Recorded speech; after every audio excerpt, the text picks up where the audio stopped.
So అతిపెద్ద గ్రహం ఏంటి? లార్జెస్ట్ వచ్చేసి గురుగ్రహం, స్మాలెస్ట్ వచ్చేసి మెర్క్యూరీ.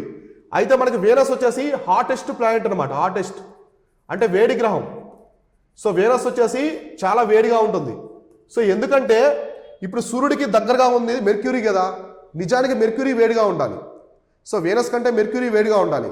కానీ రెండో గ్రహం అయిన వీనస్ ఎందుకు వేడిగా ఉంటుందంటే దాని పటలం మొత్తం కూడా, అంటే మన భూమి మీద నేల ఉంది కదా, ఆ గ్రహం అంతా కూడా వర్షం వచ్చేసి సల్ఫ్యూరిక్ యాసిడ్, అంటే గాఢ సల్ఫ్యూరిక్ యాసిడ్, యాసిడ్ అంటాం కదా మనం, గాఢ యాసిడ్.